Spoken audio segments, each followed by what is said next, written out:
Welcome back to F1 Blogs, everyone. Today, we're going to be taking a deep dive into some spicy news from the Red Bull camp. Yeah. Their recent driver lineup announcement has got everyone talking, and, well, we're going to try and break down exactly why. Absolutely. Yeah, it's certainly been a controversial one. So we're looking at an article today all about this, and, well, first of all, what do you make of it? Well, Red Bull, they're known for their ruthless pursuit of victory, and their driver choices often reflect that. Yeah. But this time, I think they've made a decision that has even seasoned analysts scratching their heads a little bit. Yeah, you're talking about Liam Lawson getting the nod over Yuki Tsunoda, right? That's right. I mean, on paper, Tsunoda's had a decent run. He's been the fastest non-Verstappen Red Bull driver for the past 2 years. Yeah. His emotional controls improved drastically, and his technical feedback has gotten much sharper, so what gives? Well, that's the million-dollar question, isn't it? Yeah. Tsunoda's been with the Red Bull family for 5 years now, which is longer than most drivers spend in their junior team. Usually by this point, they've either moved up to Red Bull or moved on completely. Yeah. But Red Bull, they're essentially saying that Tsunoda has missed his chance despite all this progress. It's like he's stuck in this weird limbo. And Yeah. to make things even more complicated, the article we're looking at mentions that Tsunoda had interest from other teams last year. Right. But Red Bull's contract option blocked any potential moves. Yeah. It almost feels a little unfair, doesn't it? Yeah, it definitely highlights the control Red Bull exerts over its drivers' careers. They invest heavily in their development, but that investment comes with strings attached. Yeah. And in Tsunoda's case, it seems those strings have tied him down, potentially costing him valuable opportunities elsewhere. So let's shift gears a little bit and talk about Lawson. Okay. If Tsunoda is supposedly the loser in this scenario, Right. what makes Lawson the golden boy? Why him and why now? Well, Red Bull claims that Lawson has got the personality to handle that pressure cooker environment that is Red Bull Racing. They also point to his performance against Tsunoda, suggesting that he was actually faster on race pace. However, the analysis methods they've used to come to that conclusion aren't crystal clear, so there's definitely room for debate there. So there's a little bit of a data mystery going on? Yeah. But even if we take Red Bull's word for it as raw pace really enough, Yeah. we've seen fast drivers crumble under the pressure at Red Bull before. So what makes them think that Lawson's going to be any different? Well, it seems like Red Bull are trying to manage expectations this time around. Okay. They're setting broader objectives for Lawson and openly acknowledging that Verstappen is the clear #1 driver, which is a far cry from the sink or swim approach they took with Gasly back in 2019. Remember how that turned out? Yeah, Gasly got thrown in the deep end and ultimately couldn't handle the pressure of being Verstappen's teammate. Yeah. It was a tough situation all around. Yeah. But even with this more measured approach, is Lawson truly ready? I mean, he's confident and he's got the racecraft, but he still lacks experience at the top level. Yeah, and that's the gamble Red Bull is taking. Right. They see something in Lawson, a potential that they believe outweighs his lack of experience. And to be fair, there is another interesting factor at play here, driving style. Oh, right. The article mentioned that Lawson's driving style is similar to Verstappen's? Exactly. Is that why Red Bull thinks he'll adapt more easily to the car? Exactly. You see, Red Bull has historically favored a car setup that prioritizes a strong front end. Okay. This gives the car quicker rotation, but it often leaves the rear end a bit unstable. Right. Verstappen thrives in this kind of setup, but his teammates often struggle to find the sweet spot. Yeah. If Lawson can adapt more readily, it could give Red Bull a significant advantage in terms of car development. So theoretically, Lawson could push the car to its limits without having to worry as much about the instability that plagued previous teammates. Yeah. This could allow them to develop the car more aggressively, potentially giving them an edge over the competition. But is that a sure thing, or is Red Bull just hoping for the best? Well, I think it's a calculated risk for sure. Yeah. And it brings us back to Tsunoda. Right. We know his strengths, the speed, the feedback, the growth he's shown as a driver. But the one question mark that's always lingered is how he'd actually perform alongside Verstappen. Yeah.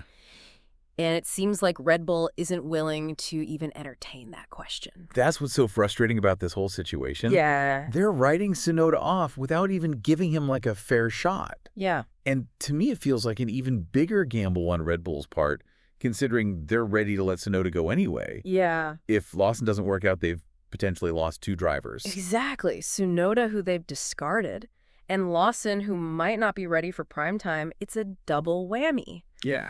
And, think about the missed opportunity for both the driver and the team. Yeah. Giving Tsunoda more time could have provided valuable data and maybe even prepared him for a Red Bull seat down the line.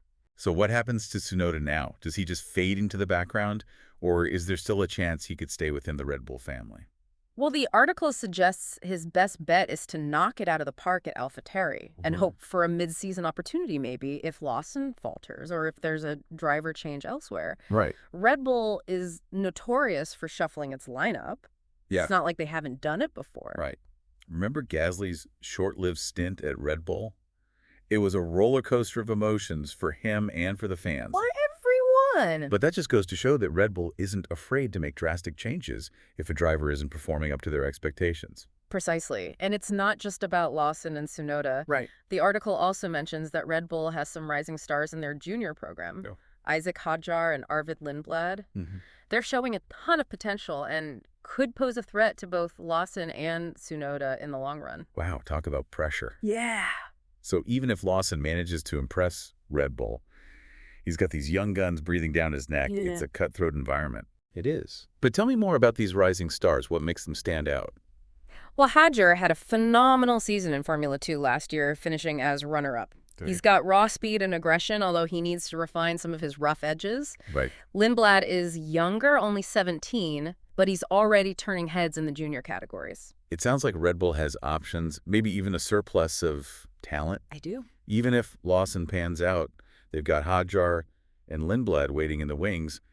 Are they already preparing for life after Verstappen? Well, it's a smart strategy by building this pipeline of talent. Yeah. They're keeping the pressure on their current drivers and ensuring they have options if they need to make changes. Right.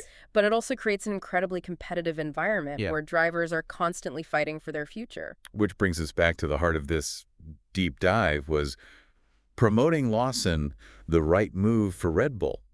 Is it a stroke of genius, or are they playing with fire? It's a high-stakes gamble, no doubt, but if you look at Red Bull's history, it's clear that they're willing to take risks. Yeah. Especially when it comes to drivers, they're not afraid to shake things up if they think it will give them an edge. In Tsunoda'S situation, highlights the brutal reality of Formula One. Yeah. Even if you show progress and have the talent, sometimes it's just not enough. It's true. You need the right opportunity, the right timing, and maybe even a bit of luck. Absolutely. Yeah. What's fascinating here is how this whole situation exposes the complexities of driver development. Yeah.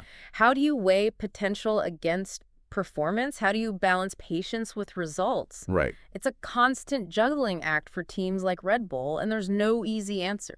It's like this decision shines a light on the inner workings of Red Bull and the intense pressure that comes with being part of that world. But it also raises a bigger question. What does it mean to be a successful driver in Formula One? Is it about raw talent consistency, or is it about adapting to the team's philosophy and delivering on their specific demands? Yeah, it's a question that every young driver grapples with as they climb the ranks. Absolutely. And it's a question that this whole Lawson-Tsunoda situation brings into sharp focus. Yeah, this deep dive has really peeled back the layers of Red Bull's driver program and exposed the challenges these young drivers face. Yeah. They're not just competing against other teams, they're also competing against each other. Right. Constantly trying to prove their worth. And the stakes are incredibly high. We've seen drivers thrive under this pressure, but we've also seen them tremble. Right. It makes you wonder, what's going through Lawson's mind right now?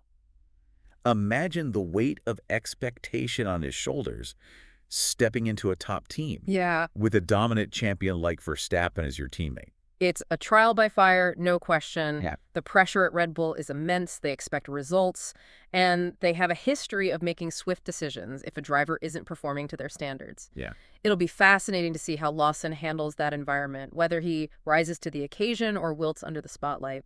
And on the flip side, you have Tsunoda, who's shown such remarkable growth, but is now facing an uncertain future. It's a stark reminder that in Formula One, talent alone isn't always enough. No. Sometimes it's about being in the right place at the right time, and sometimes it's about seizing those opportunities when they arise. But even with this uncertainty, there's still a glimmer of hope for Tsunoda. Yeah. He's still young, he's still got potential, and he's now got a chance to prove that Red Bull made a mistake. And who knows, maybe this is the wake-up call he needed to really elevate his game. Maybe this is the fuel that ignites a fire within him, pushing him to achieve even greater things. This entire saga has been a masterclass in the complexities of driver development. The Yeah. delicate balance between potential and performance, patience, and results. It's a constant evaluation process, a high-stakes game of chess where every move matters. We've covered a lot of ground today. Yeah. Tsunoda's predicament, Lawson's accelerated ascent, the data debate, the impact of driving styles, the pressure cooker environment at Red Bull, and the rising stars waiting in the wings. It's a lot to process. It is. But it's a reminder of why we love Formula One, the drama, the intrigue, the constant battle for supremacy. And it's not over yet. This is just the beginning of a new chapter. Will Lawson prove himself worthy of the Red Bull seat? Will Tsunoda find a way to revive his Formula One career? And what about HAER and LINDBLAD? Could one of them be the next Verstappen? Only time will tell. But one thing's for sure, the Red Bull driver saga is far from over, and we'll be watching closely to see how it all unfolds. Thanks for joining us on this deep dive into the world of Formula One here on F1 Blogs. Don't forget to subscribe to the channel and share this video with your fellow F1 enthusiasts. We'll see you in the next one.